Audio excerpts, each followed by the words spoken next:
इस एपिसोड की स्टार्टिंग में दिखाया जाता है मोटो एल्डर के तालिस्मान को आसमान में फेंकने के बाद वहाँ पर हॉल ऑफ डिसिप्लिन का वाइस लीडर आ जाता है और उसके साथ कुछ और लोग भी होते हैं। हॉल ऑफ डिसिप्लिन का वाइस लीडर कहता है, मोटो एल्डर यहाँ पर क्या कुछ गड़बड़ है जो तुमने मुझे यहाँ पर बुलाया है। मोटो एल्डर क्विंगनान की तरफ उंगली करते हुए कहता है, ये बंदा जिसके पास की 8th ग्रेड वांगरैक मास्टर स्पिरिट है, ये एटवेस्टिक कल्टीवेशन की प्रैक्टिस करता है, जिसकी वजह से इसके तरह ज़ियांटिन रिलम के फर्स्ट लेयर के बराबर है। हालांकि इसने नैंगोंग चेंग को हरा दिया जिसके पास की 9th ग्रेड वांगरैक मास्टर स्पिरिट थे और उसका cultivation base second layer Xiantian realm में था। तो ये तुम्हें कुछ ज़्यादा ही अजीब नहीं लग रहा है? ये इम्पॉसिबल है कि इसके पास इतनी ज़्यादा पावर हो, भले ही इसके पास एटवेस्टिक कल्टीवेशन है। ऐसा लगता है कि इसने एंशिएंट पिल्स को कंज्यूम किया है और रूल्स को ब्रेक किया है। इसलिए मैंने तुम्हें यहाँ पर बुलाया ताकि तुम इस डिसिपल को सेक्ट से बाहर निकाल दो। हॉल ऑफ डिसिप्लिन का वाइस लीडर कहता है, मोटो एल्डर तुमने सच कहा है, क्विंगनान ने रूल्स को ब्रेक किया, इसलिए ये अब से मिस्टिक स्पीच सेक्ट का अब ज़्यादा टाइम तक डिसिपल नहीं रहेगा। गोंगयांग कहता है, हॉल ऑफ डिसिप्लिन के वाइस लीडर, तुम्हें ऐसे ही कुछ बातें सुनकर मेरे भाई को इमीडिएटली सेक्ट से बाहर नहीं निकाल देना चाहिए। तुम क्या सोचते हो कि ये इम्पॉसिबल है कि कोई फर्स्ट लेयर ज़ियांटिन रिलम के एटवेस्टिक cultivator second layer Xiantian realm के कल्टीवेटर को नहीं हरा सकता? अब देखो, एटवेस्टिक कल्टीवेटर उसे कहा जाता है जिसकी की कल्टीवेशन बॉड टेम्परिंग रिलम में, पर उसकी क्यूआई इतनी ज़्यादा ठीक है कि वो फर्स्ट लेयर ज़ियांटिन रिलम के बराबर की है। हॉल ऑफ डिसिप्लिन का वाइस लीडर कहता है, जूनियर ब्रदर गोंगयांग, तुम्हारा इस चीज़ से कोई भी लेना देना नहीं है, इस वजह से तुम इस चीज़ से दूर रहो। गोंगयांग कहता है, हॉल ऑफ डिसिप्लिन के वाइस लीडर, मैं तो तुम्हें एक एडवाइस दे रहा था सिर्फ और सिर्फ, अगर तुम इसे नहीं सुनना चाहते हो तो फिर ठीक है, मैं अपना टाइम वेस्ट नहीं करूँगा। आई होप कि अभी जो तुमने किया है उस चीज़ पर तुम रिग्रेट नहीं करोगे। हॉल ऑफ डिसिप्लिन का वाइस लीडर कहता है, ये कैसे हो सकता है कि मैं एक आउटर डिसिपल की वजह से रिग्रेट करूँगा। क्विंगनान का साला कहता है, अगर तुम मेरी जीजा को इस सेक्ट से बाहर निकाल रहा है तो फिर ठीक है, हमें भी इस सेक्ट से बाहर निकाल दे। होंगलोंग कहता है, हाँ मुझे भी निकाल दे, भोपाड़ी के इस सेक्ट से बाहर। मोटो एल्डर कहता है, ऐसा लगता है कि तुम लोग क्विंगनान के साथी हो, इस वजह से मैं ये हॉल ऑफ डिसिप्लिन के वाइस लीडर से रिक्वेस्ट करना चाहूँगा कि क्विंगनान के साथ इन लोगों को भी उस सेक्ट से बाहर निकाल दिया जाए। क्विंगनान कहता है, ओए तुम सब लोग रुको भरोसे वालों। मोटो एल्डर का तुम सच में मुझे तुम्हारे डिसिपल को हराने के लिए इमीडिएटली सेक्ट से बाहर निकालने वाले हो, और अब तो तुम हॉल ऑफ डिसिप्लिन के वाइस लीडर के साथ मिलकर दूसरों को भी बिना किसी इन्वेस्टिगेशन किए सेक्ट से बाहर निकाल रहे हो। हॉल ऑफ डिसिप्लिन के वाइस लीडर, तुम्हें ये राइट किसने दिया कि तुम बिना किसी इन्वेस्टिगेशन किए ही हम लोगों को मिस्टिक स्पिरिट सेक्ट से बाहर निकाल सकते हो? और ये मोटो एल्डर इस ट्रायल को मैनिपुलेट कर रहा था, तो तुम्हें सबसे पहले इसकी आइडेंटिटी को साइड में रखकर इस ट्रायल में जो कुछ भी है उसे इन्वेस्टिगेट करना चाहिए था, फिर ही तुम्हें अपने रूल्स को लागू करना चाहिए था हम लोगों के ऊपर। चलो इन सारी बातों को छोड़ो, पर मुझे ये नहीं समझ में आ रहा है कि तुम्हारे जैसा एक बंदा हॉल ऑफ डिसिप्लिन का वाइस लीडर कैसे हो सकता है। हॉल ऑफ डिसिप्लिन का वाइस लीडर कहता है, सच में तुम्हारे जैसा एक आउटर डिसिपल हिम्मत कर रहा है मुझसे इस तरीके से क्वेश्चन पूछने की और इस तरीके से बात करने की? तुमने जो अभी अभी बातें की है उन्हें सेक्ट के खिलाफ एक सीरियस ऑफेंस समझा जा रहा है, इस वजह से मैं सेक्ट के डिसिप्लिनरी एल्डर्स को ये कमांड कर रहा हूँ कि इस बंदे को तुरंत ही इमीडिएटली मार डालो। हॉल ऑफ डिसिप्लिन के वाइस लीडर के साथ जो बंदे आए होते हैं वो कहते हैं, हाँ आपका हुक्म सर आंखों पर। Qingnan scarlet Fang purple dragon batch को बाहर निकल लेता है और कहता है, तुम अपनी कुत्ते जैसी आंखों से इस बैच को ध्यान से देखो। ऐसा कहने के बाद Qingnan scarlet Fang purple dragon batch को हॉल ऑफ डिसिप्लिन के वाइस लीडर की तरफ फेंक देता है और कहता है, तुम क्या सोचते हो कि तुम कौन हो जो मुझे मारने की हिम्मत कर रहे हो? हॉल ऑफ डिसिप्लिन का vice leader Scarlet Fang purple dragon batch को डिस्ट्रॉय कर देता है और कहता है, ये कैसा कुत्ते की टट्टी जैसा बैच है। हॉल ऑफ डिसिप्लिन का वाइस लीडर को Scarlet Fang purple dragon batch को डिस्ट्रॉय करता हुआ देखकर क्विंगनान और गोंगयांग शॉक हो जाते हैं और अपने मन ही मन में सोचते हैं, सच में हॉल ऑफ डिसिप्लिन के वाइस लीडर ने हिम्मत की है Scarlet Fang purple dragon batch की डिसरिस्पेक्ट करने की और उसे डिस्ट्रॉय करने की।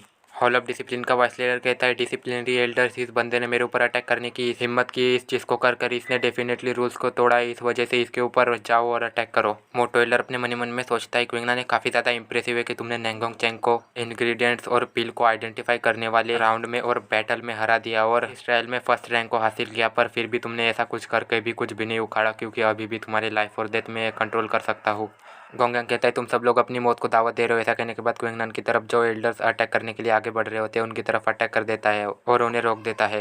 हॉल ऑफ डिसिप्लिन का वाइस लीडर कहता है, सच में गोंगयांग, तुम्हारे अंदर काफ़ी ज़्यादा हिम्मत है जो तुमने इंटरफेयर करने की कोशिश की जब हॉल ऑफ डिसिप्लिन अपने रूल्स को लागू कर रहा था। पहले मैं इस बंदे के साथ निपट लूँ, फिर तुमने जो किया है उसके लिए हॉल ऑफ डिसिप्लिन तुम्हें पे ज़रूर करवाएगा। ऐसा कहने के बाद वो खुद क्विंगनान की तरफ अटैक करने के लिए आगे बढ़ जाता है और कहता है, अब मैं इस मैटर को खुद संभालूंगा, अब मुझे कोई फ़र्क नहीं पड़ता है कि मेरे सामने कौन बंदा खड़ा है, अब मैं इस बंदे को ज़रूर से जान से मार डालूंगा। क्विंगनान हॉल ऑफ डिसिप्लिन के वाइस लीडर को अपनी तरफ अटैक करते हुए आता देखकर अपने मन ही मन में सोचता है कि अब सब कुछ यहीं पर ख़त्म होने वाला है। एक बंदा अपनी एनर्जी को रिलीज़ करता हुआ वहाँ पर आता है और कहता है, तुम कमीने अपने हाथों को उससे दूर रखो। उस बंदे की एनर्जी को फील कर ये सारे डिसिपल्स कह रहे होते हैं, सच में कितनी ज़्यादा टेरिफाइंग एनर्जी है। उस बंदे की एनर्जी को देखकर ऐसा लग रहा है कि वो बंदा पहले से ही मार्शल एम्परर रिलम के पीक पर पहुंच चुका है। हॉल ऑफ डिसिप्लिन का वाइस लीडर कहता है, कौन है नीच गवार कम्बख्त आदमी जो मुझे यहाँ पर रोकने के लिए आया है? दिखाया जाता है हॉल ऑफ डिसिप्लिन के वाइस लीडर को जो रोकने के लिए आया होता है वो होता है हॉल ऑफ डिसिप्लिन का लीडर। हॉल ऑफ डिसिप्लिन का vice leader hall of discipline के लीडर को देखकर वहाँ पर घबराते हुए कहता है, हॉल ऑफ डिसिप्लिन के लीडर, तुम यहाँ पर क्या कर रहे हो? मौली और मोटू एल्डर अपने मन ही मन में सोचते घबराते हुए, क्या ये सच में हॉल ऑफ डिसिप्लिन के लीडर है? ये यहाँ पर पर्सनली क्यों आए हैं? चमन भभूतिया चिल्लाते हुए कहता है, अरे देखो ये एक और बंदा यहाँ पर आया है। अब हमें दिखाया जाता है जो वहाँ पर आया होता है वो बंदा नहीं बंदी होती है, जो कि स्किल लाइब्रेरी के लीडर होती है। मोटू एल्डर अपने मन ही मन में सोचता है यहाँ पर क्या चल रहा है, ना ही सिर्फ यहाँ पर हॉल ऑफ डिसिप्लिन का लीडर आया है बल्कि स्किल लाइब्रेरी की लीडर भी आया है। क्या सेक्ट में यहाँ पर क्या कुछ बड़ा हुआ है? दिखाया जाता है मोटू एल्डर के ऐसा सोचने के बाद वहाँ पर दो और लोग आते हैं और हमें उन दोनों के बारे में बताया जाता है। उन दोनों में से एक हॉल ऑफ फेम का लीडर होता है और एक ट्रेजर वर्ल्ड का लीडर होता है। सभी हॉल्स के लीडर्स को वहाँ पर देखकर डिसिपल्स बात कर रहे होते हैं आज यहाँ पर क्या हो रहा है, जो एक के बाद एक सभी हॉल्स के लीडर्स यहाँ पर आए जा रहे हैं। सबसे पहले यहाँ पर हॉल ऑफ डिसिप्लिन का लीडर आया, फिर उसके बाद स्किल लाइब्रेरी की लीडर आई, फिर उसके बाद ट्रेजर वॉल्ट और हॉल ऑफ फेम का लीडर आया। तो क्या ये लोग इस चारों हॉल्स के लीडर? ये इमेजिनेबल सीन है, ये तो सेक्ट कांग्रेस से भी ज़्यादा चौंकाने वाला सीन है। हॉल ऑफ डिसिप्लिन का वाइस लीडर कहता है, मैं हॉल ऑफ डिसिप्लिन का वाइस लीडर चारों हॉल्स के लीडर को ग्रीट करता हूँ और मैं यह पूछना चाहता हूँ उनसे कि ये चारों हॉल्स के लीडर यहाँ पर इस ट्रेनिंग ग्राउंड में क्यों आए हैं। हॉल ऑफ डिसिप्लिन का लीडर कहता है, तुम मुझे जल्दी बताओ यहाँ पर क्या हो रहा है जो तुम यहाँ पर पर्सनली इन्वॉल्व हुए हो। हॉल ऑफ डिसिप्लिन का वाइस लीडर कहता है, हॉल लीडर वो मैं यहाँ पर आया हूँ क्योंकि हॉल ऑफ डिसिप्लिन का लीडर कहता है, ठीक है अब तुम अपने मुंह को बंद रखो, तुम कुछ बोल भी नहीं सकते हो ठीक से कचरे। ऐसा कहने के बाद हॉल ऑफ डिसिप्लिन का लीडर मोटू एल्डर की तरफ इशारा करते हुए कहता है, ओए तुम हमें बताओ यहाँ पर क्या चल रहा है। मोटू एल्डर कहता है, ठीक है हॉल लीडर मैं आपको बताता हूँ, हम लोग यहाँ पर एक आउटर डोमेन ट्रायल कर रहे थे आउटर डोमेन डिसिपल्स के लिए। पर ना ही सिर्फ यहाँ पर एक डिसिपल ने रूल्स को तोड़ा बल्कि उसने फॉरबिडन पिल्स को भी कंज्यूम किया ताकि वो अपनी स्ट्रेंथ को बढ़ा सके। इतना ही नहीं बल्कि जब यहाँ पर हॉल ऑफ डिसिप्लिन का वाइस लीडर आया तो उसने हॉल ऑफ डिसिप्लिन के वाइस लीडर के ऊपर अटैक करने की भी कोशिश की। ऐसा करने के बाद मोटू एल्डर अपने मन ही मन में सोचता है, ये चारों लीडर्स डेफिनेटली इस मामले में ज़्यादा टांग नहीं अड़ाएंगे। ऐसा लगता है कि अब मुझे इंतजार करना होगा इन लोगों के यहाँ से जाने का, क्विंगलन तुम्हारे जैसे इंसेक्ट को मारने के लिए। हॉल ऑफ डिसिप्लिन का लीडर और स्किल लाइब्रेरी के लीडर कहते हैं, तो क्या ऐसी बात है? और ऐसा कहने के बाद वो कहते हैं, तुम लोगों में से क्विंगलन कौन है?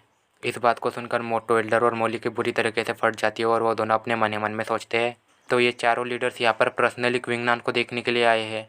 क्विंगलन कहता है, मैं हूँ क्विंगलन और मेरे लिए खुशी की बात है कि चारों हॉल्स के लीडर मुझसे मिलने के लिए यहाँ पर आए हैं। स्किल लाइब्रेरी के लीडर कहते हैं, क्विंगलन मैंने सुना है कि तुमने मार्शल टैलेंट बैटल किया था एक सुपर जीनियस के साथ स्किल लाइब्रेरी में जिसमें कि तुमने वॉयलेंट लाइट का ट्रिगर किया था। क्विंगलन कहता है, मेरे लिए खुशकिस्मती की बात है कि आप लोग मेरे बारे में पहले से ही जानते हैं। हॉल ऑफ डिसिप्लिन का लीडर कहता है, ठीक है क्विंगलन अब तुम हम लोगों को सब कुछ बताओ जो कुछ भी यहाँ पर तुम्हारे साथ हुआ है, क्योंकि हम लोग यहाँ पर सिर्फ और सिर्फ तुम्हारे साथ जस्टिस करने के लिए आए हैं। इस बात को सुनकर इन दोनों के तोते उड़ जाते हैं और ये दोनों अपने मन ही मन में सोचते हैं, क्या सच में यहाँ पर चारों हॉल्स के लीडर क्विंगलन के साथ जस्टिस करने के लिए आए हैं? सच में इस क्विंगलन का बैकग्राउंड कितना ज़्यादा टेरिफाइंग है। और इसी के साथ एपिसोड यहीं पर ही खत्म होता है।